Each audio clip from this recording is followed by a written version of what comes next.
Good afternoon, everyone. We will begin by playing our honored national anthem. I request all those who are seated to please rise in honor of the national anthem.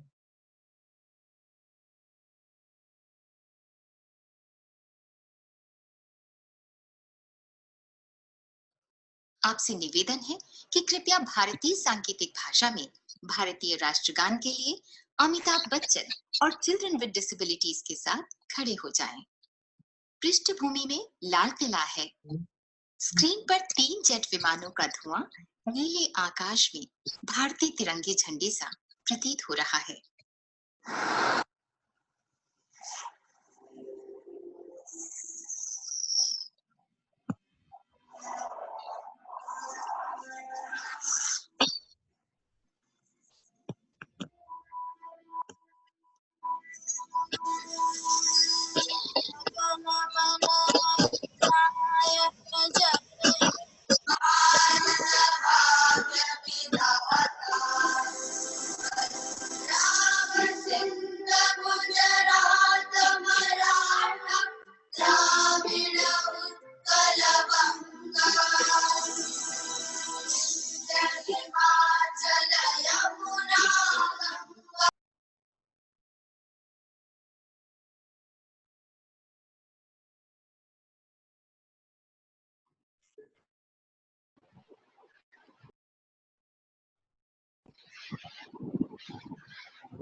गरिमामय सहयोग अमिताभ बच्चन, निर्देशन गोविंद निहलानी, संगीत आदेश श्रीवास्तव, परिकल्पना Satish Kapoor, Sahyog concert action New Delhi, Chetna Apangmati Vikas Sanstha Kolhapur, Swayam global centre for inclusive environment New Delhi, department of social justice and disabled persons welfare, government of Madhya Pradesh, Arushi Bhopal, APJ Satya university Gurgaon.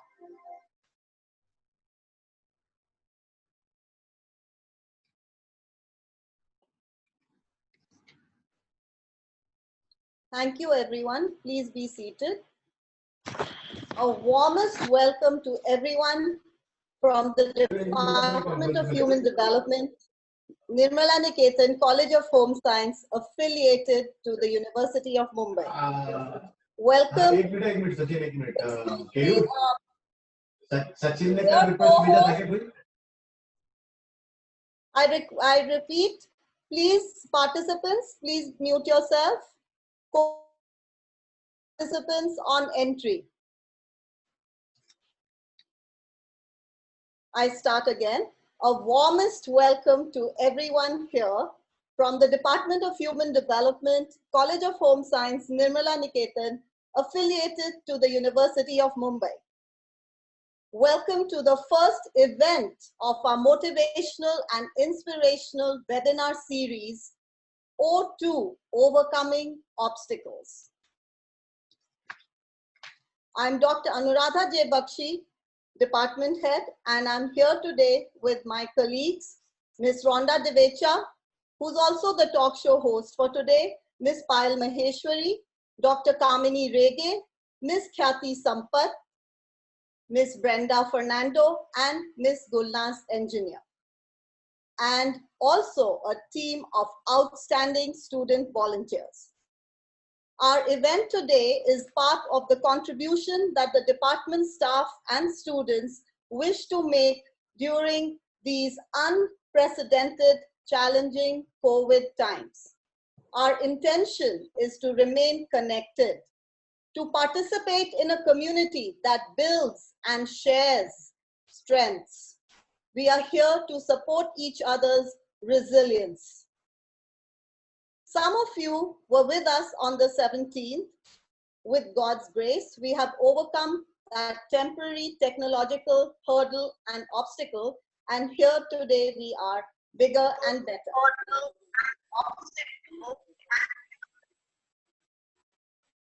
Today we have with us, and some of them we have in spirit or in presence, we have with us our President of the Management, Dr. Maggie Alisu, Vice President, Senior Sister Philomena Sequeira, Secretary of the Governing Body, Sister Noella Dias, other members of the management, Dr. Lidwin Dias, who's also the Principal of the College of Social Work, Nirmala Niketan.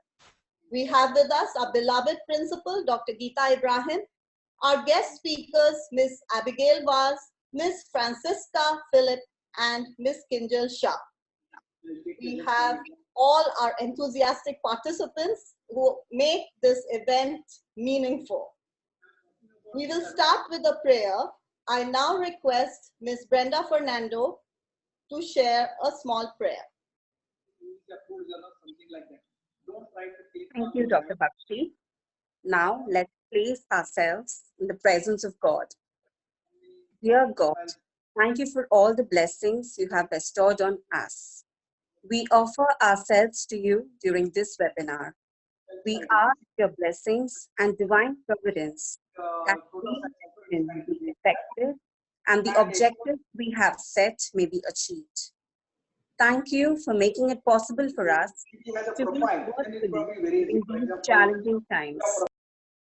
We ask you to strengthen us and restore us with your love. We make this prayer in the name of God. Thank you all for joining in. Thank you, Brenda. I now request that Ms. Dr. Maggie Alisu, 1 second, I request the co-host to mute all participants and unmute me.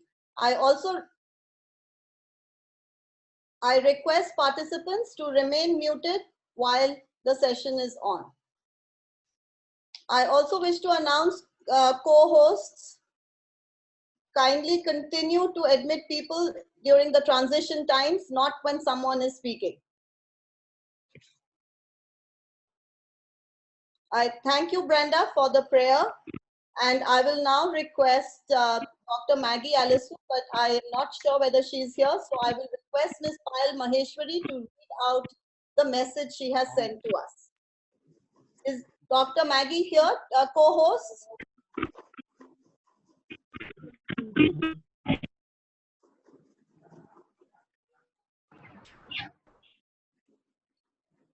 No, ma'am. Okay. I request Ms. Payal Maheshwari to read Dr. Maggie Alisu's message to us.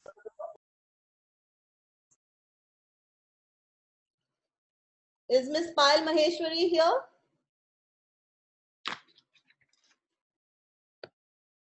Ma'am, she left. Ma'am, she is left. All right, no problem. I will share I'm admitting her from the waiting room. She is in the meeting. She will be with us in a minute.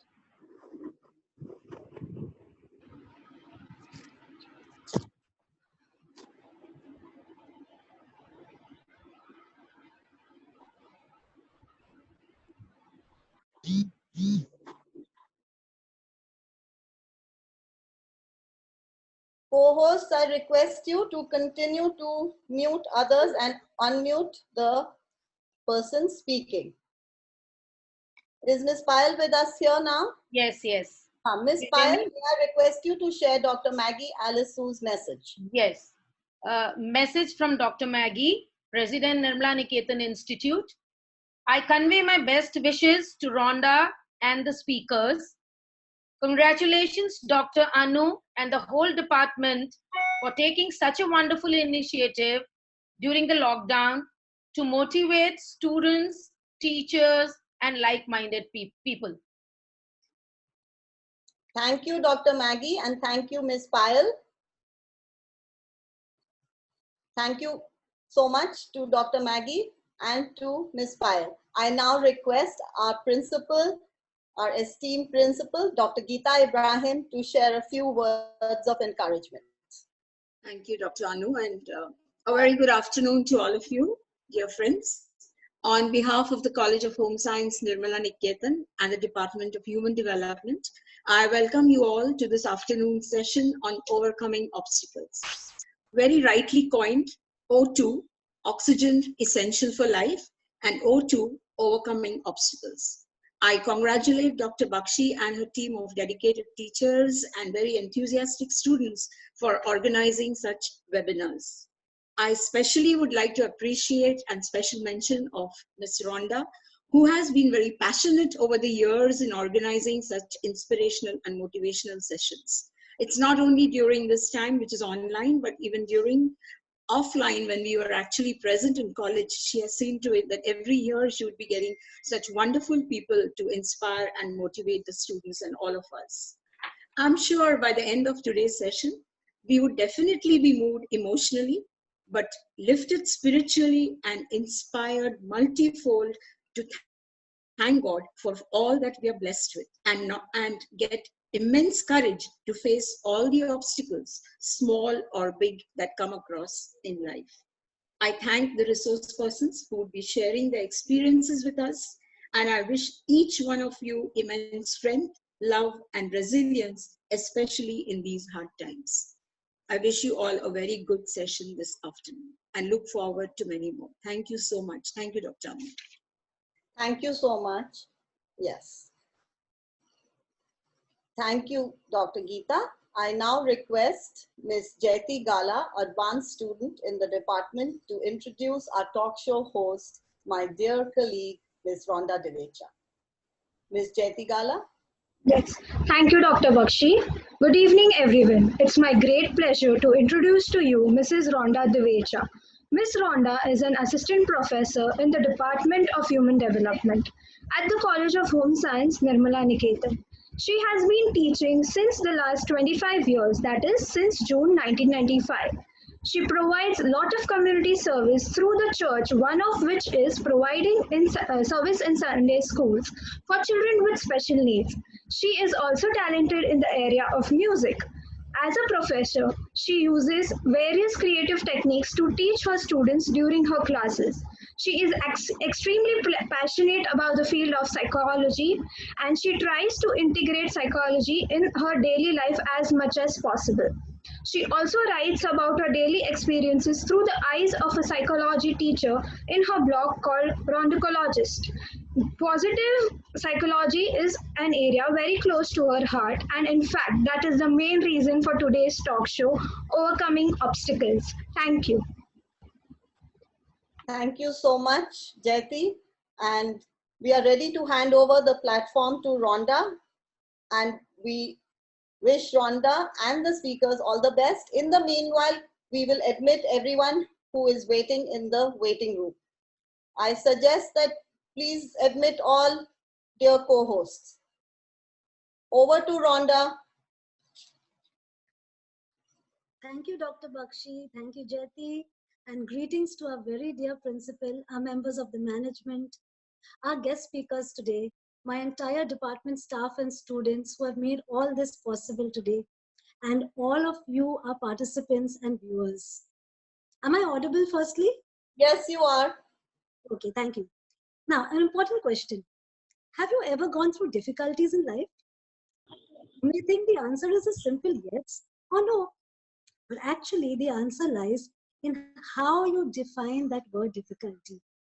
You may have noticed that there are those who have a smile on their face in spite of tremendous issues that they may be facing. And there are still others who may give up in the face of some minor complications. The best way to help these latter is to introduce them to individuals from different walks of life who have encountered markedly different hurdles and experiences in their lives, but have overcome them and made a success of themselves against all odds. Hence the expression, O2, that's oxygen, which is essential to exist. However, there's another O2, that's overcoming obstacles, which is essential to live life to the fullest. And Dear, as the principal told you, we have done these talk shows at our college level only for our students, of course, in the past. But one positive feature of this lockdown is that today we can bring in people on a global platform to tell you their stories. So let me just first introduce. dear Rhonda, can you increase your volume of voice? Some participants are requesting. However, I do want to make an announcement that as Ms. Rhonda Devecha's voice is clear to all of us, some of you whose audio is not clear need a better bandwidth to listen to the speaker. And in the meanwhile, I'll also request Ms. Rhonda to speak a little louder. Thank you. Back to you, Ms. Rhonda.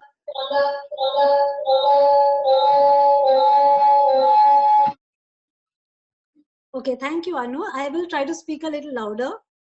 I'll just repeat the last line I said. I said we have done these talk shows at college level for our students, but now one positive feature of this lockdown is we're getting to spotlight these wonderful people, simple people, but with beautiful stories, and they can tell you these stories which will help you too, I hope. So let me just first introduce them to you. We have in alphabetical order Abigail Vaz. Abigail Vaz. Abigail Vaz.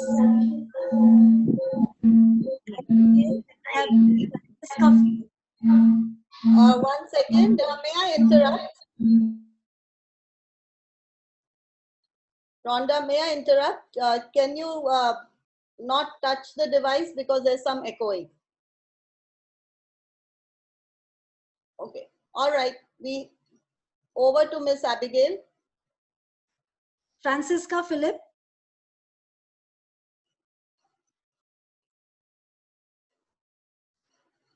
This is Francisca Philip. And then we'll have Kinjal Shah. Okay, these are our three guest speakers. I'll speak in a little while.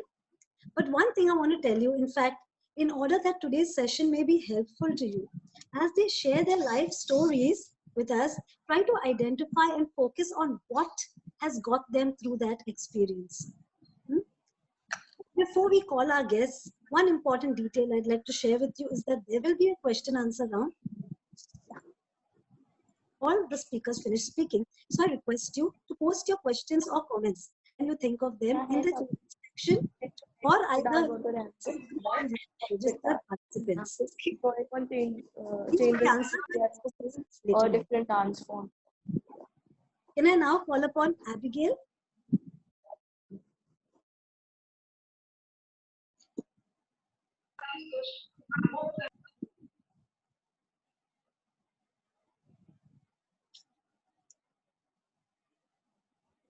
Hello everyone. It's nice to have you here, Abigail, and thank you once again for making it possible to come. Yeah. Abigail works in a bank, so she is not working from home. She actually goes to work every day. She made it possible to be here today with us. We'd like you to tell us, Abigail, a little bit about your physical condition. What is the physical condition you experience? Okay. I was born on the 13th of November, and many have associated the 13 with my disability. Actually, I was born without both my legs right from birth, and my parents were very upset and very disheartened when I was born. But they decided to make me like any other normal person. I do not have both my legs right from my knees. Okay, Abigail. Yes, you said you were born without legs, but what was done in order for you to work?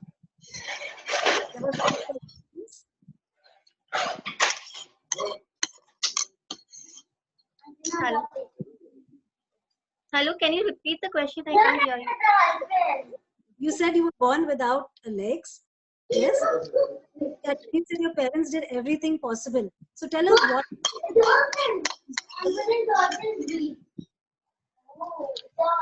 1 second, Rhonda. 1 minute. May I, just a second.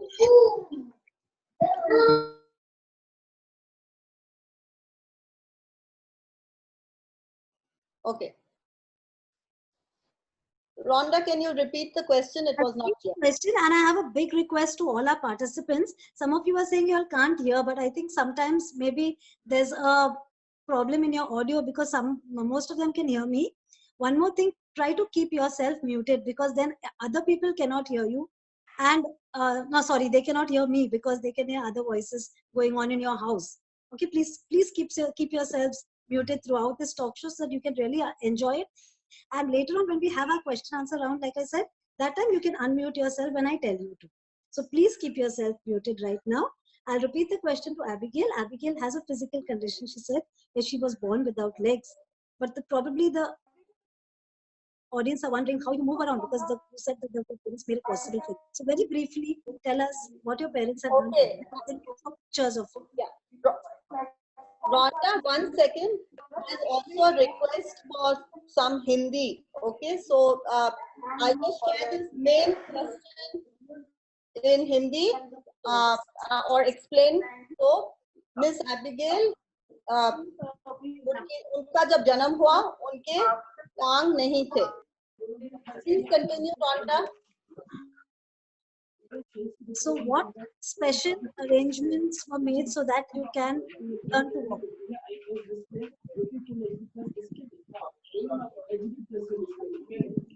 Okay, when I was very small, my parents took me to the hospital, and I was made to wear wooden prostheses so that I could walk. And they would, we had to always go to the hospital for trials, and they would help me in walking. They would take me for walks, help me in walking every day, and that's how I started taking my steps. Okay, thank you. And we have some slides that Dr. Bakshi can share. A few slides, it's just 4 slides of some pictures that show you Abigail, what she looked like as a little child. This is the first picture with baby Abigail with her mom and dad. She's wearing the prosthetic limbs. And here with her big sister. Yeah, the next one you can show as a big sister. The next picture, yeah, Abigail has a big sister because she has a younger sister. The next one is Abigail with her neighbors. And just one more picture here. Just one more, the next one. Yeah, this is Abigail at her school. You can see the whole multiplicity of children in a classroom. Can any of you recognize who's Abigail? No, not this. That was the last one to show for now. You can recognize which one is Abigail. You'll probably say, yeah, the one with the pants over there. So Abigail will tell us a little bit about this. Before we'll move on to the other photographs later on. Back to Abigail. Yeah. Okay, when I went to pants, yeah. In the lower KG, when I went to school, my parents would make me wear pants in addition to my uniform, so that because I was very shy and they wanted to protect me from everyone who was staring at me, and I looked a bit odd, yet I would move about, and I couldn't help the glancing of everyone, so that was natural actually. Okay, Abigail. In fact, one of the things we were talking about a few days ago, which is interesting, when Abigail showed me that picture, we were thinking about probably the people were looking not at her legs, but at the pants she wore, because no other kids wore pants. And she was the only one who wore pants. Because sometimes our perspective may be such that we think people are looking at the part of us that is not normal, but actually they're just looking because of something else. So probably it was the pants rather than the shoes or something, you know. So we have to sometimes look at things in that way.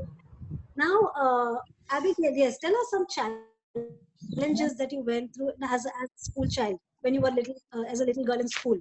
Yeah.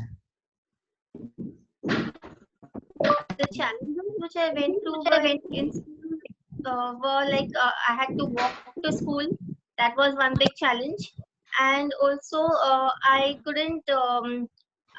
in the rainy season, I had to be careful about my legs getting wet in the rain, as I couldn't wet them Sure. What's the note? since it would get spoiled.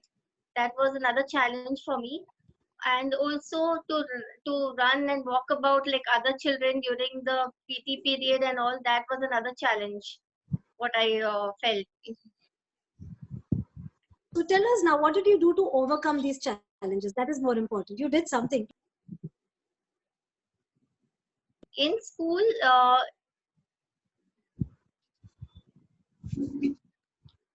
thanks to the school support and also the also the support and caring of all my classmates, I overcame my challenges by trying to get over my shyness. I started to mix around with people, and I started to ignore people's stares and live my own life.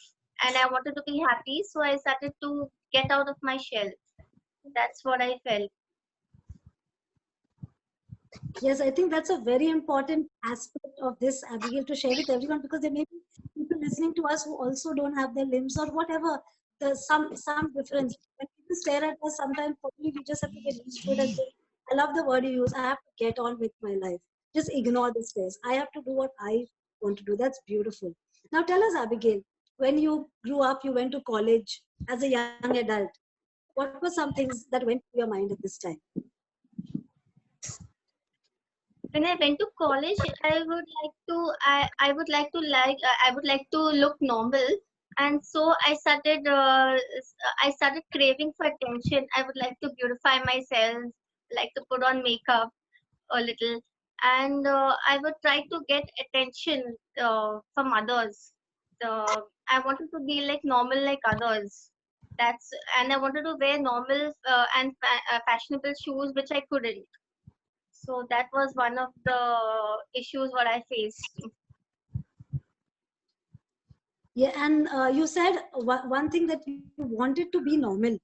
Now, I think it's very normal for a child when you did something we call in psychology called compensation, but I think that it gave you an identity. Rhonda, Yes. may I request you to repeat that last segment? We lost you for a second. Okay. I said it's important for people to realize that even though there were difficulties that Abigail had in terms of not being able to do something, she made up in another way. She compensated. She focused on things that she actually had. Now, that is very important, because that's why, in fact, the universe has changed this word disabled to differently able, because there are other things, other beautiful things that they possess, beautiful aspects of their personality. And Abigail did that. That's very important. Now, Abigail, you said you wanted to be normal. There is something you shared with me about. I also wanted to be normal in terms of marrying, having a family. Please share with our audience about that. Yeah. I think when all of us reach a manageable age, some of us want to get married, and we want someone to love us. So I too started searching high and low for a person. I put in all the marriage bureaus in whatever possible way I could do in all the matrimonial sites, and I described my condition on the matrimonial site. But there was but people didn't see the didn't see the profiles what I put. They only looked at my face. So that was something which was very upsetting. And and as soon as I met people, they sometimes they didn't check my profile, and they would meet me, and I had a lot of hopes. I developed hopes when they said they were interested in me, and once and when they rejected me, then it is to get back. I to get back again to square one. I was like again totally shattered. Yeah, when you say they rejected you, you mean what do you mean they rejected you? How did they reject you? They started saying once they say they are interested in me, then again I again emphasized on telling them my story, on telling them my profile. Then it started like they started saying that that my parents are not agreeing, or let's be friends, and so on. Yeah. like the whole thing started turning upside down. Yes, that's true. So that feeling of rejection is definitely sad, but you persevered. Tell us what you did in spite of all this. Okay. In spite of all this, it was almost 3 years that I started searching for a person, and I wanted to get married. I didn't want to be lonely. I wanted someone. So I started searching for a person in the matrimonial site, and it was almost towards the end of the 3 years, and I saw a profile with I feel like it was quite good. So I clicked on that person, and I clicked on the person to show my interest, and the person also clicked back to show his interest. Then afterwards, and what happened is, after that I again put my full profile. I wrote my full profile with my number on the with my number to him, and suddenly he disappeared again out of sight. So I thought again that was the end of the story. And then afterwards, Okay. after a period of time, after a period of almost a month, it was nearly a month, and suddenly this person calls me up, and we start talking in general, and then talking, and that's how I met my life partner. So sometimes we have to wait, and something is meant for us, but that thing what's meant for us comes later. I think that is a very important belief, and Abigail had that belief. We'll show you a few pictures of Abigail and her life partner. Can we share slides? Share a few slides, and Dr. Bakshi.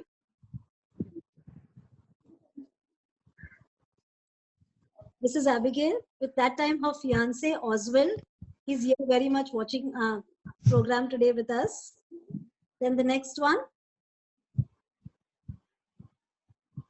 The next one we have, the next slide please.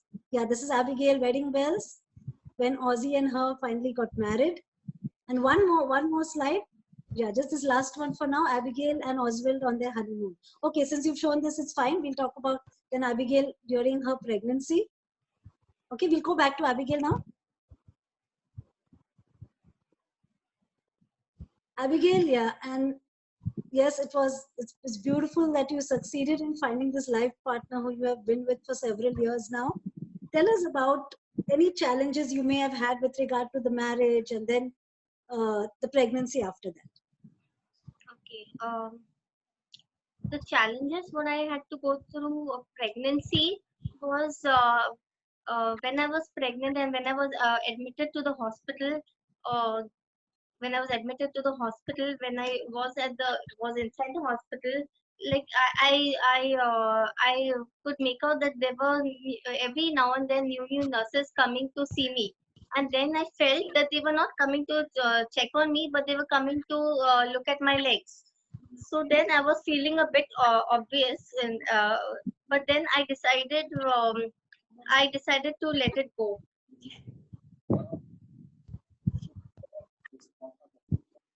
Okay. That means again, like a history repeating itself, like in childhood and adulthood, this is something common where people come to stare at you, but you repeatedly say now you let it go. Tell us a little bit about your son. And what are the fears you had, obviously, when you knew you were pregnant and when he was born? All through my pregnancy, I had the fear whether my child would be normal, whether he would have legs. I wanted my child to be normal. And when I woke up in my consciousness after I delivered, the first thing I asked the nurse is whether my child was normal. And then I felt then it was really good. Okay, we'll move on to a couple of more slides showing us the little baby that was born. So Dr. Bakshi, back to the last couple of slides. This is Abigail during her pregnancy, and then the little baby boy was born. And the next picture. more recent pictures of their little. Abigail.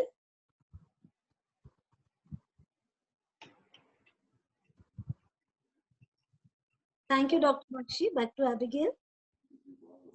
Thank you. Abigail, if you were to just wrap all this in one summarized message to give our audience today, what would you tell us? Yeah. One more thing. Sorry, I forgot one thing about when your son was a little fellow, little chap, toddler running around. We ourselves have so much of problems running around these little ones. Tell us a little bit about that. Yeah. When my child was small and he used to run about and we couldn't keep in pace with him running, I couldn't keep in pace with him running. It was very difficult at that point of time. But we used to anyhow manage, and my in-laws also were very supportive. That's how we managed. That's how we managed his young age. And how old is your little fellow now? Now he is 12 years old. 12 years old. Okay, he's on the brink of being a teenager. Yeah. Thank you so much, Abigail. Else you would like to share with us, like just to summarize the whole thing? Anything I may have missed out? Anything you missed? Just in a little nutshell before we end. I would like to say. To everyone that God knows what is best for you, and He knows why He has created you. Do not give up and stay positive and keep trying, and you will succeed. Matrimonial से ढूंढ रही थी खुद का बता के कि मैं ऐसी पढ़ी लिखी हूँ लेकिन ऐसा मेरी मजबूरी. Somebody's mic is not muted. Co-host, please mute everyone. मेरे पेरेंट्स नहीं बोल रहे.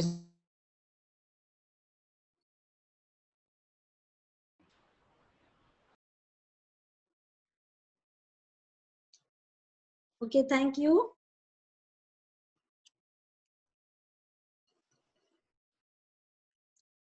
Okay, thank you, Abigail, for that wonderful message. I think there were so many little things that the audience may have picked up. Of course, we discuss them at the end after everyone finishes speaking.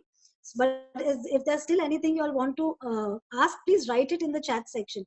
Don't ask anything right now in the chat section or on the WhatsApp group of registered participants. Now I'd like to call Francisca, the next guest speaker for today.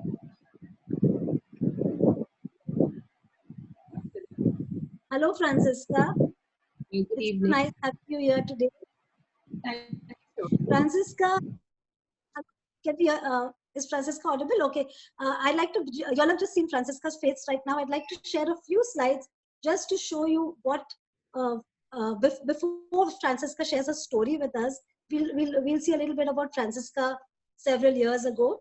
So Dr. Bakshi, can you just share a few of the slides?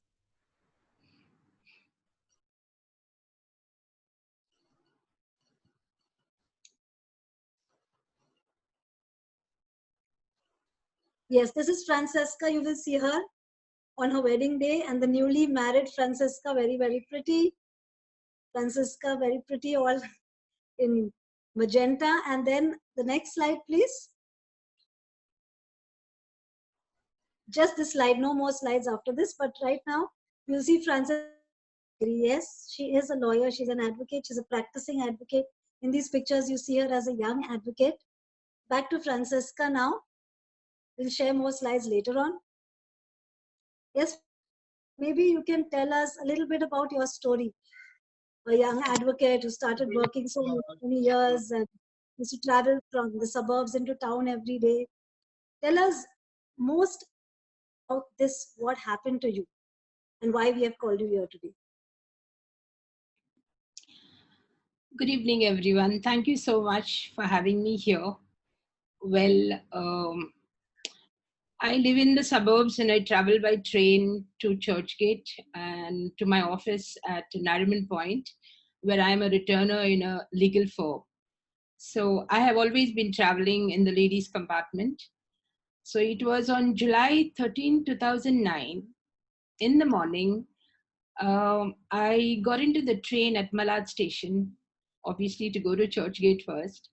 And all I remember that I got into the train at about 10 o'clock And next thing I know, that my right foot slipped. That's all. Then I guess I was dragged from the ladies' compartment platform right onto the tracks down below. And I hit the pole and I was thrown off the tracks. Incidentally, my left foot and the left leg was in the train. It is the right foot between the platform and the train, and the right hand on the platform that got dragged. And it was mutilated very badly. I was unconscious. I believe soon the train stopped and the railway authorities rushed to my rescue, all people around me. I slowly regained consciousness and I could see people are running, here and there. Suddenly somebody asked me whether I can talk. And I could slowly say yes. And I told my name. First thing I gave my husband's phone number.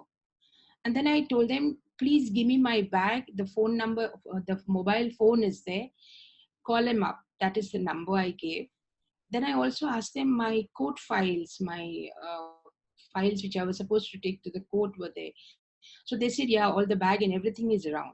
So I could talk slowly, but give them the right information. And then they said, we are going to take, I was on a stretcher. Again, I guess I was unconscious and I was taken to the government hospital at Borivali, Bhagwati Hospital. I believe they called my husband and asked him directly to come to the Bhagwati Hospital at Borivali. When he reached there, although I was on a stretcher, he did not recognize me at all because my whole head was soaked in blood, so also my body. And he just saw somebody, totally mutilated right side of my body. And he didn't see. Somehow I came back to my senses and I saw him and I called out to him. He couldn't believe. He nearly fainted to see me, that I was hurt so badly, injured so extensively. It was then the doctors told him, look, you're the only one who can save and do whatever you can. And they promptly told him that her head is bad because I was cut from the eye, above the right eye, right at the back. Plus my right hand was totally bad. They said the arm is going to be amputated, and so also my foot, the right foot. My husband really couldn't take it, and there was no really hope because doctors said she lost a lot of blood and it's very difficult. It was then my husband called my family. I'm from Goa. He called my sister-in-law, Teresa Uni, and gave her the message saying, start immediately, she's serious. That's all he said. And my younger brother and my sister-in-law took the first flight and rushed to Bombay. In the meantime, when my husband realized that my right hand and my right foot is going to be amputated, he sought help wherever he could. And it was with the help of Dr. Agarwal in Bandra. And to my good luck, that day, the doctors at the Bhagwati Hospital, some of them were on strike. So one of the reasons we got the requisite permission to shift me to Lilavati Hospital at Bandra. I reached that hospital around 2 o'clock, and this accident was in the morning at about 10:12. By then, I was already on 010. Somehow, when I reached the hospital, all the doctors meant the orthopedic and the other 3 doctors moved into action, and they did whatever they could. When they were taking me for MRI on the ground floor, I was just lucky that my younger brother Perry and my sister-in-law came to Bombay. They reached the hospital. They just got a chance to see me because I was waiting to get into the lift. And my brother came and prayed over me, gave me 2 drops of holy water, and that's all. Thereafter, the doctors gave us 48 hours time, saying that if she responds to the treatment, well, then after we will decide. It was really terrible. My husband and my 2 children were devastated. But at this very time, my sister-in-law Gladys and plus my brother-in-law, and the message traveled far and wide. Everyone was praying for me, whether it is in Goa or in Bombay, in my building, my Orlem Church, Our Lady of Lourdes, and everyone rushed to the hospital, including some of my lawyer colleagues. But it was a time to make a tough decision. And when my husband and my brother was called, they said they cannot save my right hand, and the foot also has to be amputated. It was at this time my husband told them, you can ampute her toes, which were very bad, but please give us some time, see what you can do. And they did that. Suddenly, really, I tell you, the prayers work. I was responding so beautifully, the doctors were surprised. And then they told my husband again, look, we have to keep her in the hospital for minimum 6 months' time. There'll be multiple surgeries and, of course, lots of money. We didn't really have anything to say, but my husband said, please do whatever it takes. And that's all that he did. He laid himself like a bridge over troubled waters for me at that time. And he said, without my wife, we are nothing. It was this family support and the love that I received from any and everybody, whether it is even a stranger. Everything worked. Believe it or not, at Lilavati, I was responding so well that they could do the surgeries practically every second day. And there was nothing wrong with me, except the injury on my right hand, on my head, and on my foot. And they moved. Overall, it was really tough, but the prayers did the wonders. And of course, I must say the doctors also played their role, but of course they have their faith in God. I should say that I had overall 20 surgeries that they could restore my foot and my hand, but they managed to save it all in good time. You would like to show the slides now? Yes, we'd like Dr. Bakshi, if you can just share 4 of the slides. Yes, the next one, please. Yeah, this is Francisca's foot. Miss Rhonda, yeah. Go ahead, Miss Rhonda. Yeah, Francisca's right foot. Pardon? Francisca's right foot with only her big toe and her heel actually intact. Everything else was shreds and has been rebuilt with skin graftings from other parts of her body. In fact, she keeps saying the toe and the heel are enough. I don't need more because I can balance with that. Such a beautiful, positive way. The next slide. The next slide, please. The next, no, the one before this. Yeah, the next slide shows her arm. The one after this, yeah. This next slide shows her arm, where she said her right arm and her right foot. So that was her right foot. Here's her right arm. I know these pictures are a little graphic for some of you with weak hearts. I'm sorry, but we can't help but show this because this is what Francisca went through. It can't be covered up. The top half of her hand above her elbow had to be rebuilt with skin graftings from other parts of her body. Otherwise, it was all in shreds because it was dragged across the platform and the tracks. The next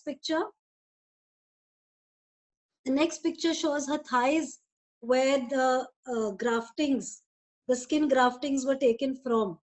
So this is where the skin was taken from and then had to be carefully grafted onto her arm and onto her foot. And the last picture for now. One more. This is Francisca's healing process after the rebuilding of her arm and foot. In fact, it used to be bandaged all the time. So in fact, when she herself saw it one day, she and her sister, they were in shock. She has told me about this. Back to Francisca, you can tell us a little bit more about, back to Francisca, a little bit more about the healing process and what got you back on your feet. Actually, it was after 20 surgeries and believe it or not, it was not 6 months that I stayed in the hospital. God really made it possible. In 48 days, I was back home.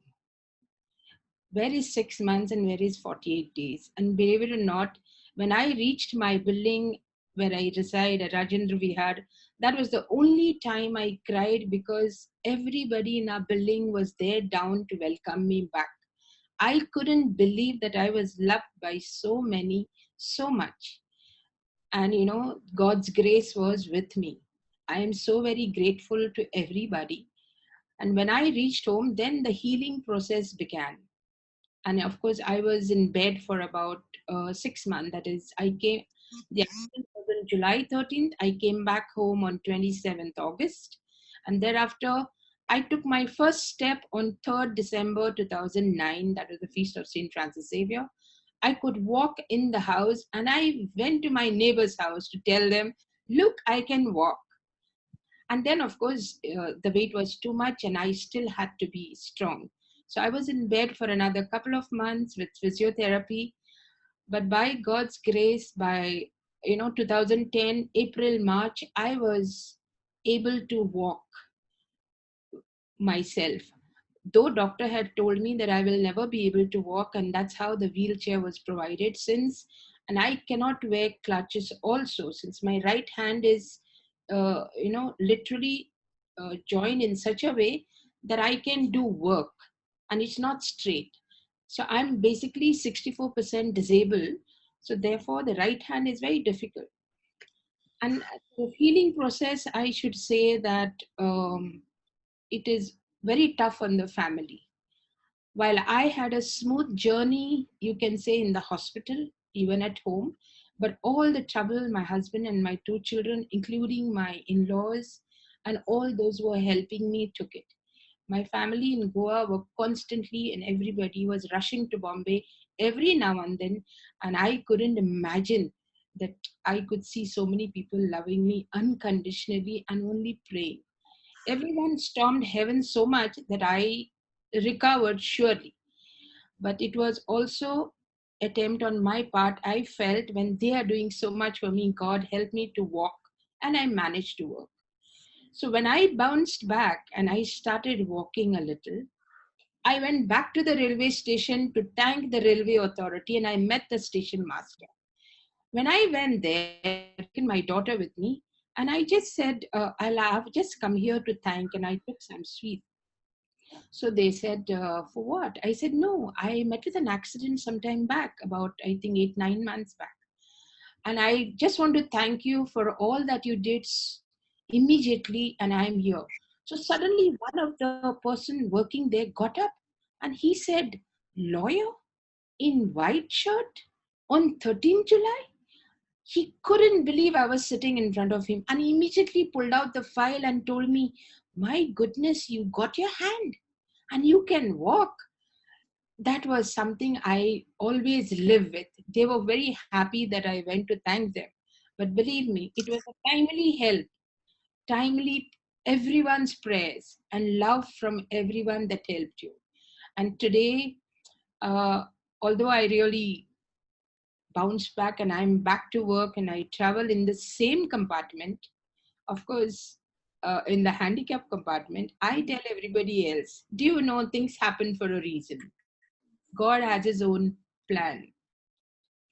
I fell on 13th July. It was a feast of Our Lady of Rosa Mystica in my zone. Mother protected me because I had 10 fingerprints black on my back, as if to say like somebody lifted me from the tracks and kept me aside. Then it is written in St. Paul in 1 Corinthians chapter 13 verse 13. Faith, hope, love, and greatest of all is love. Bible is full of hope. It is that hope that kept me alive. And of course, I cannot thank my family enough or anybody who has done, and especially my husband till date.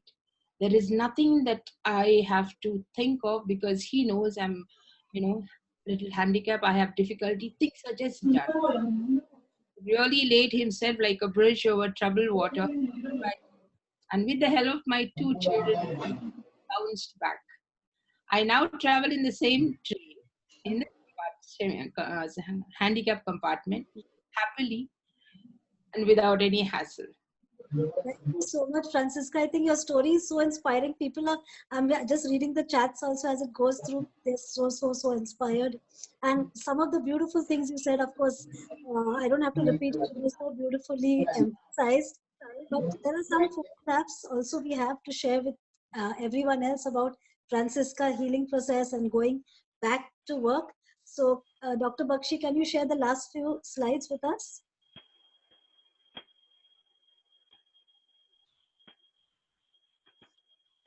Yes, after this one. Yes, this is the advocate back to work. Of course, with her arm, right arm in a protective bandage or a protective covering. The next picture.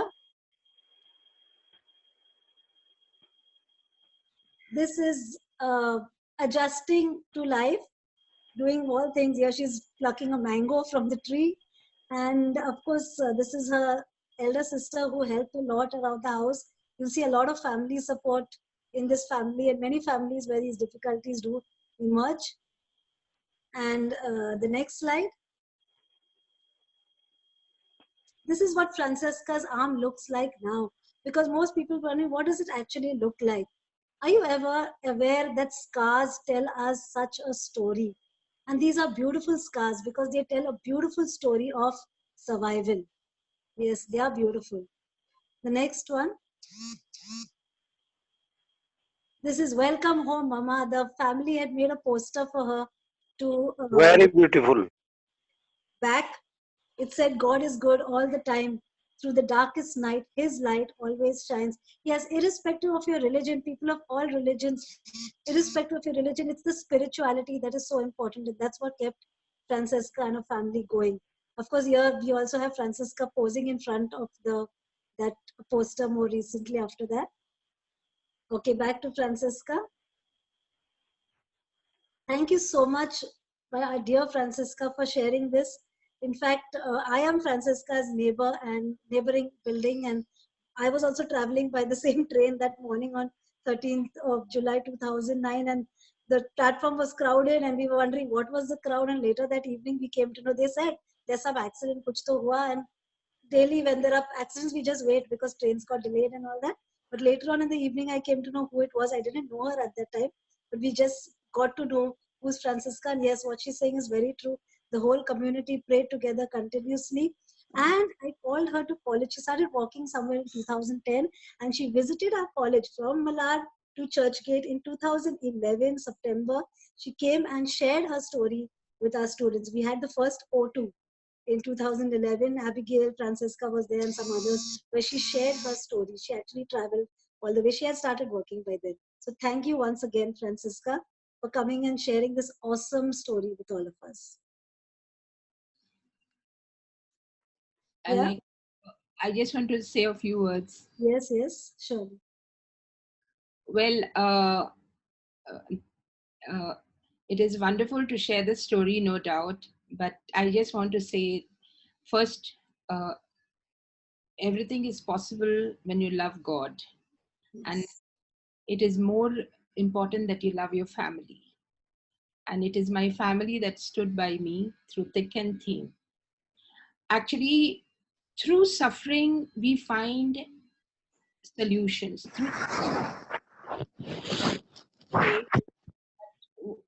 I must say that whatever is there, it's because, God decides what is good for you. I never regretted why this accident happened to me. I can do everything today except run. I cook, I do everything except I'm a little careful with my foot wherever there is water. And all that is possible because grace is with you and your family is with you. And I'm forever indebted to my husband and my 2 children.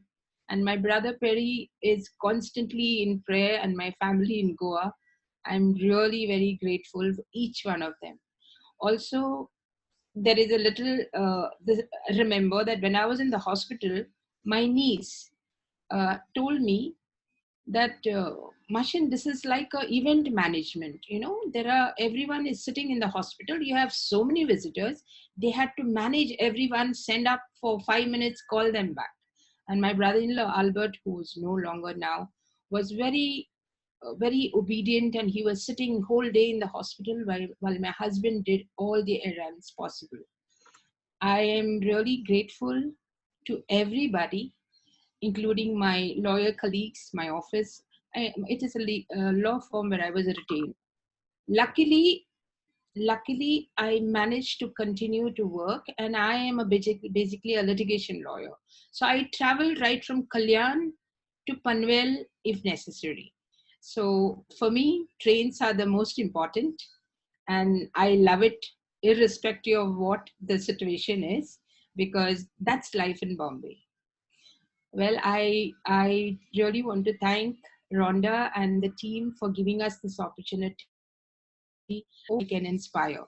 I feel that God has kept me alive for a reason, and so I like to do my little bit to reach out to any and everybody in whatever way I can. Thank you so much. Thank you so much, ma'am. Thank you so much, Francisca. Thank you so much for sharing so honestly and so beautifully everything about your experiences. And now, and any questions you have, anything else you want to say, you can continue to write on the chat and in the WhatsApp group of the registered participants. Now we shall move on to Kinjal, our third guest for today. Can we have the spotlight on Kinjal? Thank you, very much, ma'am. Kinjal will be signing whatever she says. The reason for that, because I think now that you have seen Kinjal, we'll ask Dr. Bakshi to show us one slide, only one slide, the first slide of that, and you know why I'm asking you all to show the first slide. Just the first slide. Kinjal.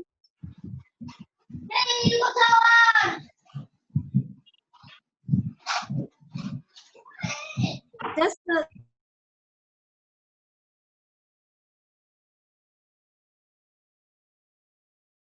wedding bells for Kinjal and Jayesh, because sign language is their language of love. So Kinjal will be signing her story to us. Back to Kinjal. Thank you, Rhonda ma'am. Thank you for inviting and listening to Abigail and Francisca. I am totally moved. Now I'll have more power to, to fight my obstacles that I have. Okay, that is my husband. That's my husband, Jayesh. He is there, and I am a hearing person. I work as an interpreter. And my son, we have a son, 8-year-old, who has got cerebral palsy, who cannot walk. So that's just a short background of myself.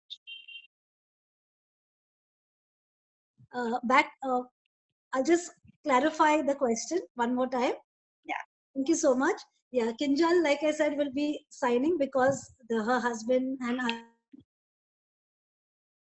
understand her better.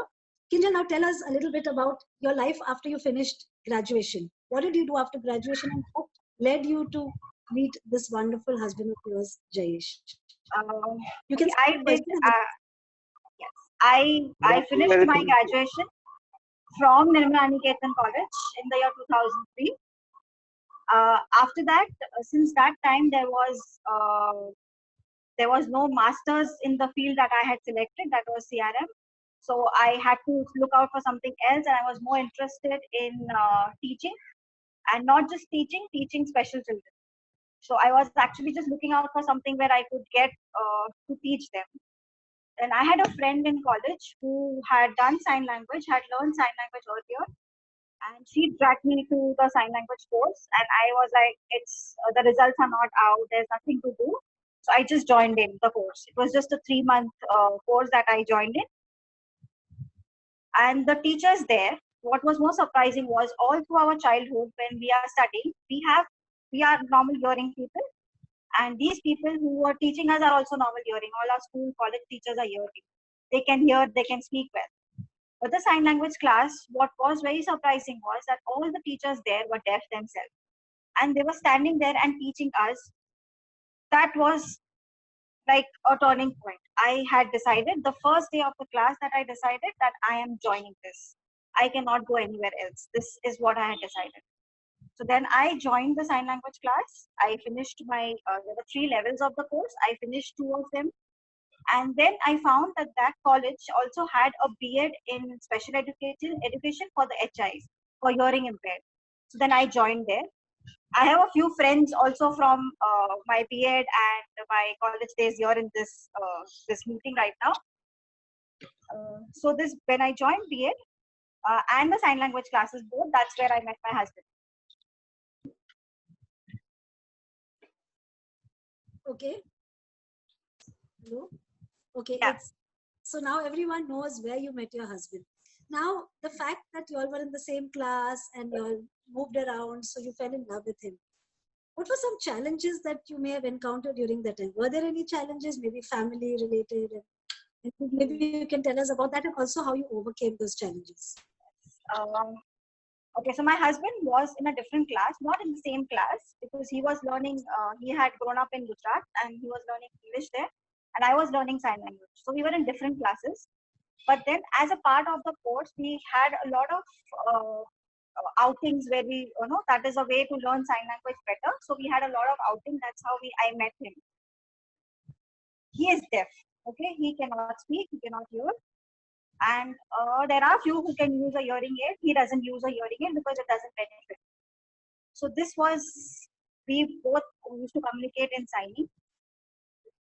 The challenge was that my family would not accept it.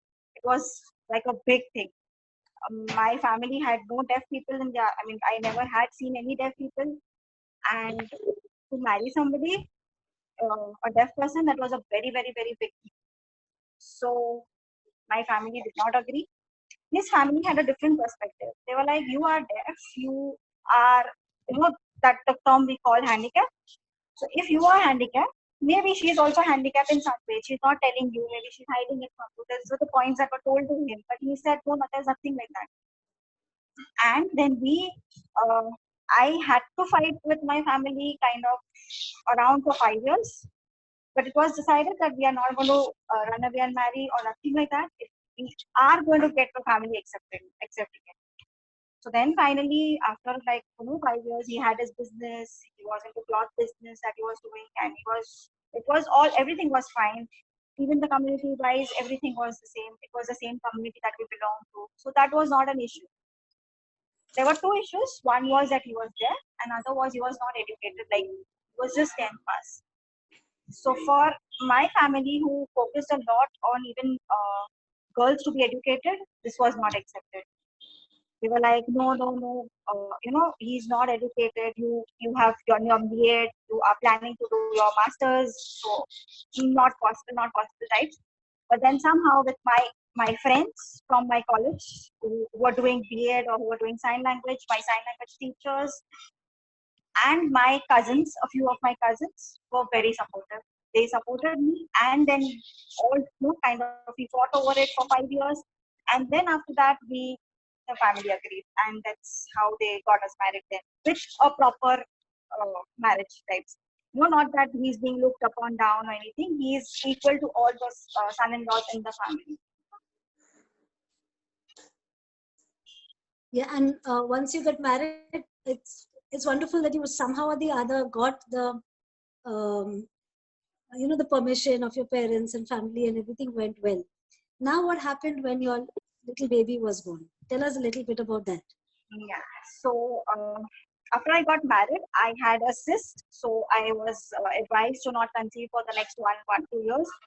So after 3 years of my marriage, I conceived, and in the 7th month, it was a preterm delivery. And in the 7th month, my baby was born, and it was almost midnight. He was born at 11:53 in the night. So when we rushed to the hospital and all, my husband was also not well, and the baby was born. The doctor said that you have to rush him to an NICU. NICU was not there in that area. We had to. I was at Matunga, and the NICU where we were supposed to keep him was at Santa Cruz at Surya Hospital. So in the night, and I'm unconscious. It was a normal delivery. It was not a cesarean or anything. At least I was awake. I knew I saw my baby. He was 1.3 kgs, just like a mass. There's nothing that you cannot see anything in that. It was like a very small thing. And then they rushed him to the hospital, and I was here in this hospital. My husband, my brother, everybody had to rush to the hospital. And after a week of my child being born, he was on the ventilator for 3 days. After that, he was just kept on oxygen, and it was better. He was in the NICU, but nobody was allowed to go in or anything except for the mothers. So only when I would go, they will allow me. I saw my baby after a week of he was born. I couldn't see him for a week. I couldn't even see my child. So when I went there, everything was fine. And for 5 weeks, he was in the hospital. Then we could carry him home. Ma'am, if you can show the picture of when we carried him home. He was a 2-month baby that time.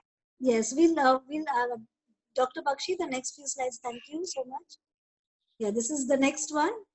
This is the Kinjal and Jayesh bringing their baby home from the hospital. We'll see the other ones also now itself.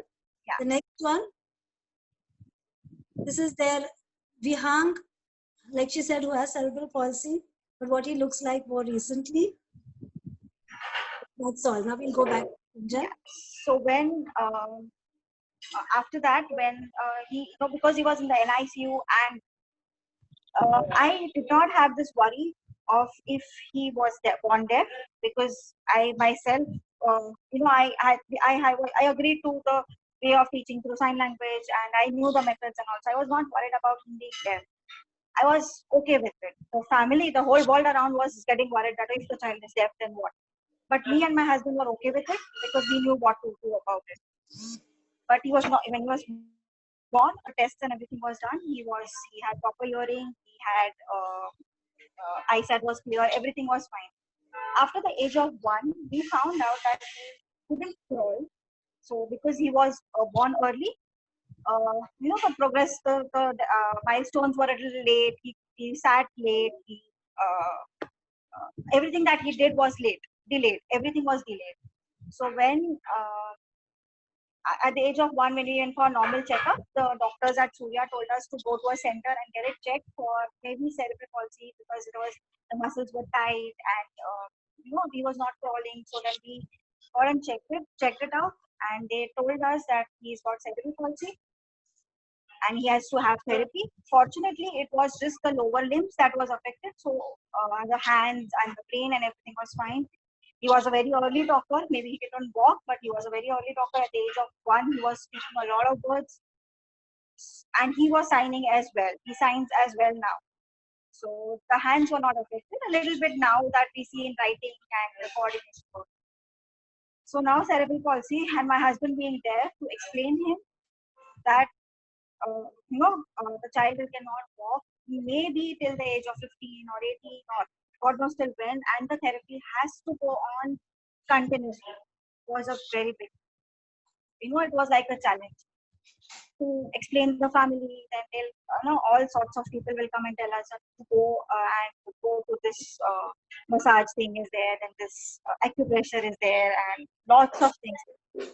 I have been to many places. Anybody has told me anything, we have been there. But I know, back of the mind, I knew that it is only the physiotherapy that's going to help. There is nothing else. Important was that I accepted that my son is a handicapped child. My son is not going to be walking till the age of 15 or 18 or something. That was very important. If I would have sat and brooded over it and been sad and said that no, it is not possible. How can it happen? Why? It would not have helped. When we found that he cannot walk, the therapy started immediately. So from the age of 1, he has his therapies going on till now. So, accepting whatever has come to you is very important. Thank you so much, Kinjal, for all this. We'll show a few more slides of Kinjal's husband, Jayesh. Jayesh has been teaching sign language at our college. We're very fortunate to have him since the last 7 years. He has been teaching sign language in our college. So here is Jayesh. The next slide, please. After this one. Yeah, this is Jayesh. Here he was working at Mirchi and Mime, a popular restaurant in Powai, which employs deaf employees. The next picture, please. The next one you have, the slide says it all, the proud father and proud son. Yeah, can I say something here? Yes, yes. Yeah. A lot of people think that the deaf cannot do anything in life. So there was some time back, maybe a year and a half back, there was this this hashtag on Twitter that went on and said that I am deaf, but I can do some things. So this is my husband who's saying I am deaf, and that time he had his wholesale business into cloth. Then he's a sign language teacher who teaches normal hearing people like us, and he loves to ride his bike. So that was what he was trying to do. But at the same time, my son, he also wanted to have a picture like this, and he says that I am not deaf, but I love sign language, and I love my father who's deaf, and I have a lot of deaf friends. So this is what even as a little child, he understands that his father is different, he is different, and I am completely different. So this is it. Thank you. And the last picture, there's one more there in this. Yeah. This is the happy family, Kinjal, Suresh, and Vihan.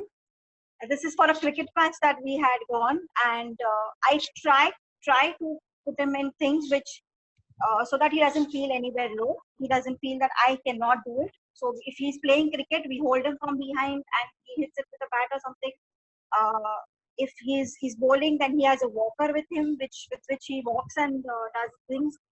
So that's how we try and show him that it is going to be equal. You are not less than anybody. The school has been very supportive.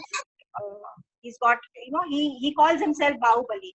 So, that's the strength that he has. And if I loosen down, if I become weak, it affects my child. So there's no scope to become, to sit and cry over this. I have to make my child strong.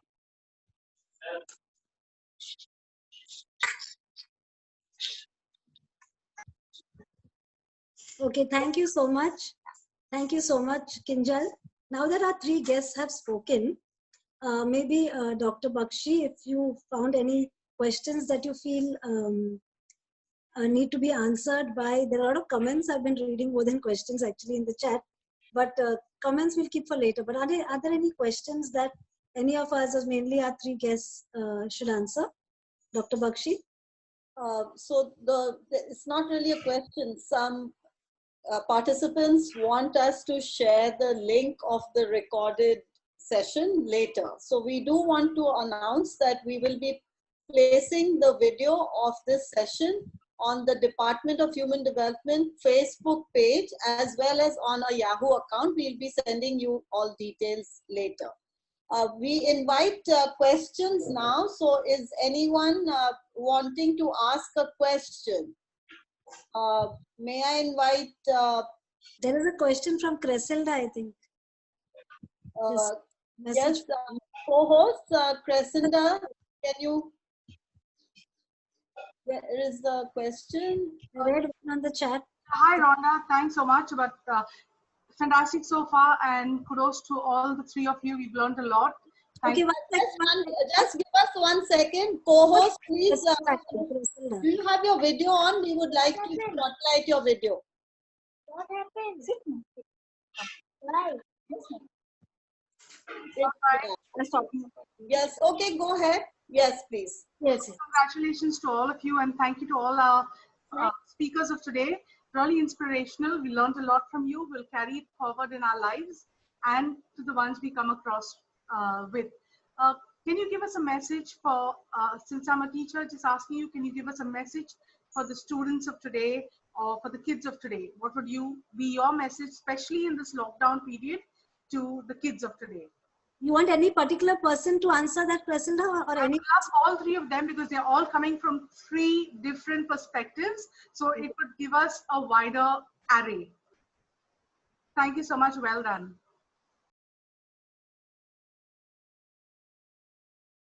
Hello, can we get back to the, we'll ask one by one then, very quickly, because we'll be running out of time otherwise. So maybe Abigail, Francisca, and Kinjal, anything you'd like to answer her question, anything you have to say? Yes, Francisca? Francisca, you're on the spotlight. Yeah, 1 second. Co-host, yeah, thank Yes, you. she's muted. Francisca, the question is, what is the message you have for children, especially during the lockdown period? A special message based on your life experiences. The only message that I can give to the family who is now during this lockdown, just shower them with lots of love. Don't criticize the children. Try to understand their situation, and it's only through love that we can overcome anything. I believe that love solves all problems. Of course, I'm not talking about the financial aspect of it. It is through love, prayers, and understanding in the family, and making the children open up to this new avenue, new challenges that are going to unfold sooner or later, and getting them ready to face it. It is really tough because the youth is faced with innumerable challenges today with the internet and everything else, which we didn't have during our time. But nonetheless, love is the conqueror of all. Somehow find a way to understand the children, give them their space, allow them to make mistakes and correct them gently so that tomorrow they can grow very strong in their life. That's all that I have. Thank you so much, Francisca. We move to Abigail. Yeah.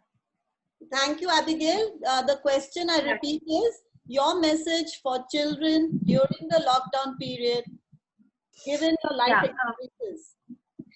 I would like to say to all the children that stay at home, stay safe. I know that you all cannot get to play, but there are other things also which can be done at home. So, and also parents, please try and understand your children and give them lots of love. Thank you so much, Abigail. We move to Kinjal, co-host. Thank you. Yeah, only thing is this will pass. It will definitely pass. So you need to be a little positive about it. This time will go. So that's what I would like to say. Thank you so much, Kinjal. I have some other questions which have been asked. There is a question from Muskan, and her question is, we really want sessions on intercaste marriages, understanding parents, how to talk to parents without being afraid, how parents can understand children. So Kinjal, this is a question. You didn't have an intercaste marriage, but you did have to face parental opposition in the beginning. So can you take this question from Muskan? How to work with parents in case the marriage is not liked, the idea of the marriage is not liked by parents in the beginning? Yes, not really. I did not have an intercaste marriage, yes. But it was very similar. Only thing is you need to, you need to kind of explain your parents of why do you want to marry this person? It cannot just be love always. You need, there's a life after that as well. The responsibilities, because my parents were worried a lot about how will he take care of the responsibilities of a married life, of children later on, finances, everything. So that ways, if you kind of explain your parents, I hope they'll understand. Otherwise, with the intercaste marriage, I'm really not so experienced, but this was what I faced. Yes. You need to be frank with Ms. them. Rhonda, would you like to comment something here? Actually, they have spoken everything about whatever was asked, but yes, definitely during the lockdown, since you're talking about, somebody asked about children, I think we have to look at their strengths, what can they do and how can they go through this experience, because yes, this experience they have to go and they have to stay home. But I think like all the speakers today focused on their strengths. So even as children in the lockdown and as parents of children trying to manage them, focus on their strengths. What are the strengths that they have that they can use during this time? I have one other question from Dhyaneshwar Chakradev. How did all three of you keep on going when there were so many obstacles? He wants one short answer from each. may I go back to Francisca? How did you go on when there were so many obstacles? Well, I am basically very bubbly, always happy. Never like to be sad or, feel that I can't do anything. So, no doubt, it's the positive energy and the positive side of me motivated me to bounce back. But in addition to this, of course, it's God's grace and it's your family that makes you really stand on your and face the challenges. Finally, I would just simply say, be positive, have faith in God, and walk with Him, walk with the Almighty every day, because there is hope for tomorrow. And no difficulty is for lasting forever. Everything passes. So tough times make you tough people and you overcome everything. Thank you so much, Francisca. There's one question specially for you, so I would like you to answer it before we move to the other speakers. One of the Ramasagar wants to know whether you can write with your hand, which has... Yes, actually, my right hand, here it is. It is actually joined in a triangular fashion. It's not straight, so my elbow is little moving. I can do everything, including I can cook and I can make chapatis. I can write on the computer with my left hand. Oh. Otherwise, there is nothing that I cannot do except that I do not run because of my foot. Thank you so much. I will now go to Miss Abigail. Co-host, please unmute. Thank you so much. Miss Abigail, the question is, how have you kept going with so many obstacles in your life? Okay. It was first I realized God's purpose in me, and then it was the willpower and determination, and also the support of my parents and everyone around me that helped me overcome my obstacles. Also, when I saw people with with severe disabilities and other problems, that I also was able to come out of this. Yes, that is very beautifully put, and we all must remember there are those whose challenges are more than us, and there are those who we have more blessed. We appear to have more blessings than some, and we appear to have others who have more blessings. Okay, we will go now to Ms. Kinjal for the last question. Co-hosts, please unmute her.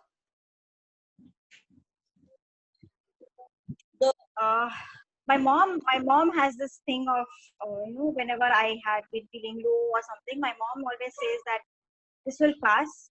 There is something written for you. So believe in yourself and be positive. That's what always drives me. So that's how I am. Thank you, Kinjal, for a powerful message. Miss Rhonda, back to you. Yes. Now that our dear guests have told you their stories, they've answered questions, and they're running out of time also. But you will notice that there were several things that got them through these tough times. I'll just pick a few for now, because they have spoken about these over and over again. One thing that we have in common through all their life stories today is each of them had the will to believe that I keep hard enough, I will achieve whatever. Then there was the social support, family, friends, well-wishers, and even strangers. And then there was spirituality. Others are the small collection of ingredients that we all possess, actually, in some measure, proving that we actually, all of us, have the potential to bounce back. And some of you, as they were talking, may also be remembering instances where you have overcome tough times. Now, when you remember these times, what do you have to do next? It's time for you to tell your story so that others can feel motivated too. See, today, Abigail, Francisca, Kinjal, they have done their part. They have told us their stories. Now it's your turn. Wherever you are, not right now because we don't have time, but wherever you are, write it in poetry and whichever form, or tell it as a story wherever you can. Tell your story so that each time, about each time you overcame any minor or major setback, That is how we can do our little bit in making this world a better place to live in. That's all I have to say for today. Thank you, Ms. Rhonda. Maybe we can invite a couple of participants to share their experiences if we have time. Okay, so let us just see. Is there any participant who can? I like to say something. Lydia, yes, who is? I heard somebody. Could you tell us who you are? Francisca, you want to speak? Yeah. Okay. Yes. No, I just wanted to, I suddenly remembered that when I realized my toes were amputated, so I remembered the famous saying that I complained I had no shoes until I saw a man who had no feet. So I was just happy that I had my feet except for the toes. And that was something motivated me, to get back on tracks. I realized that there are so many other people who are who are not as who are not having their limbs, and at least I was blessed with my limbs were saved. So that is what actually also kept me positive and looking forward. Thank you so much, Francisca. We want some participants now to share their experience. I noticed that Mansi Mehta has her video on. Co-host, can you spotlight Miss Mansi Mehta? Mansi, would you like to share your experience? Yes, ma'am.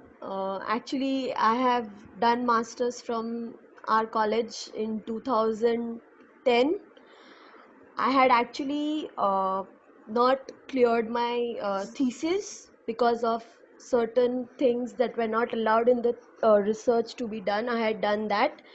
So at this tough time, it was very difficult for me to accept the fact that I had not completed my thesis and I was unable to complete my masters in the same batch as I completed as along with my batchmates. But because of at that time Machado ma'am was the principal, and I think Anu ma'am, you were the HOD, and all of you together motivated me that Mansi, you can complete this thesis. So I did completed my thesis and I gave my theory papers in October. So yeah, now that one part when I failed, I overcome that obstacle, and now that it is not affecting me anymore. Starting it was affecting me, but now it is not affecting me. So Thank yeah. you, Mansi, for sharing your personal story of overcoming your obstacle in your life. Thank you so much. Thank you, Thank ma'am. you so much. I noticed that Melania has her video on. Co-host, can we have Melania? Hi, Melania. That's your daughter's name. Yes, Sunita. Do share your experience, if you don't mind. Please unmute, yes. Yes. So Anu, it was lovely seeing all of you first after so many years. You know that when I met you 2 months ago, it was the most amazing experience. And I've connected with Rhonda on another level, and I was so happy to see Payal. And it reminded me of all my days at Nirmala Niketan. And I'm so glad that Rhonda gave me this opportunity to view and be a part of this discussion, and to see how people have come a long way. Maybe it was meant to be. Personally, I think we all have our obstacles at different stages in life.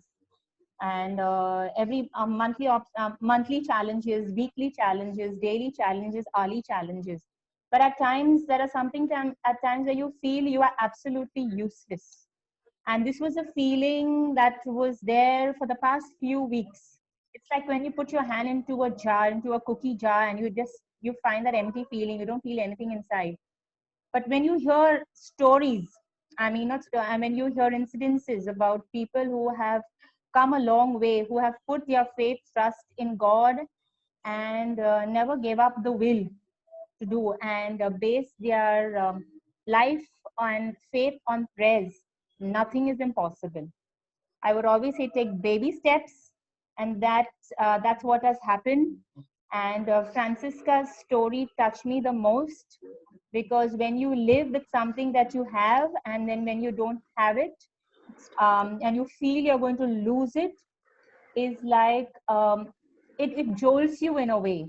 That was a personal feeling that I felt, and it's amazing how all the three of them have come a long way. Kudos to all of you. Kudos, and God bless you all. And you all have a gift of motivating people through your stories, through your incidences. Thank you so much. Thank That's you. in a way. Yes, thank you. I also have here Nidhi Nidhi Morzaria.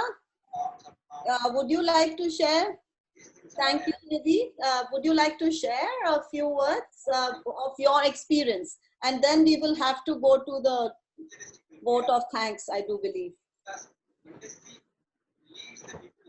Please unmute co-host. Just hang on. Is your A second. okay? Are you audible? I mean, can you speak, Nidhi, so we know that you're... Yes, ma'am. Yes, go Am I ahead. audible? Yes, please. Thank you, ma'am. Thank you. Very, very thank you. My experience I would like to share. I would like to share the recent experience. It was tough time. Nobody's at my home. I have my baby. I had to feed and all. So yes, again it was an obstacle. Will I be able to attend? A little obstacle, kind of. So yes, things automatically when you want to, you can. So this it was a very motivational, inspirational overcoming obstacles session, ma'am. Thanking you so for much. this, and it was wonderful seeing all of you learning again from my college. Thank you so much, ma'am. Thank you, Nidhi. I think we will close the participant sharing now, and I now invite Ms. Payal Maheshwari to deliver the vote of thanks.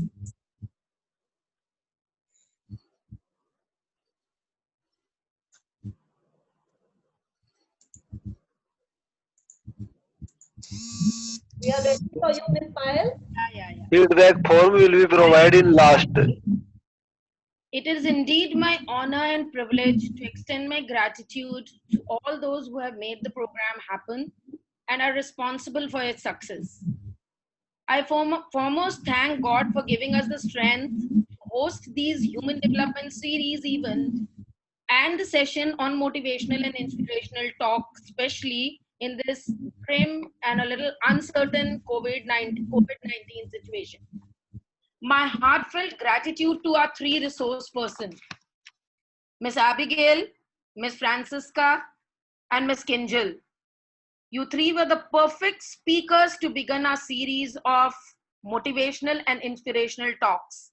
In this period of lockdown and uncertainty, especially, your stories are truly going to inspire each one of us to stay hopeful, positive, and be a strength for self and others. Thank you, all three of you, once again. My sincere thanks to Dr. Maggie, President Nirmala Niketan Institute, Ms. Philomena, the Vice President, Ms. Noela, the Secretary, and all the other members of the management for supporting and encouraging us by being a part of this event. I'm very grateful to our dear principal, Dr. Geeta Ibrahim, who has always been there to encourage and motivate us in all our endeavors. My deep appreciation for our dear participants who have joined us in such huge numbers today. Right from the time you started registering for the 17th event, and then reconfirming your registration, and of course, all the new registrants, participants, you've been a source of inspiring, keeping our spirits high. Thank you all, one and all. Well, it would be very unfair if I end my vote of thanks without showing my deep appreciation for the team who has worked tirelessly to make this program a success. My first thanks goes to Dr. Bakshi, the head of the department, for your undying spirit of making each event a perfection.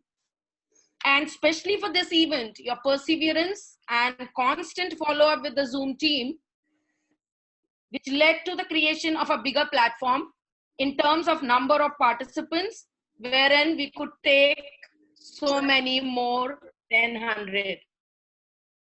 Miss Rhonda, with all your positive vibes, a perfect host of today's talk show, Dr. Rege, for her constant feedback on all aspects of the event, Miss Khyati and her team of student volunteer for beginning the work by making the Google form, posting it and setting the stone rolling and constantly updating all of us on the registration numbers, Miss Brenda and her team of student volunteer for making the flyers look so attractive and effective, Miss Gulnaz and her team of student volunteers for being so prompt in uploading the event details on the website. And in advance, I thank you for making the e-certificates and posting to each one on time. It has been a fantastic teamwork. I thank you all once again. Thank you, ma'am. Thank you. Over to Dr. Bakshi. Thank you so much for the vote of thanks. Before I end, I want to share with everyone about our next event, which is on the 27th. So I would like to share the screen. I would like everyone to note our next event is an international event in collaboration with Adaptive Design Association, New York, USA.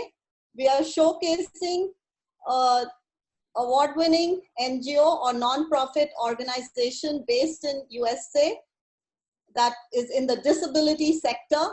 And we have one of our department alumni, Ms. Michelle DeMello, who is an employee of this organization.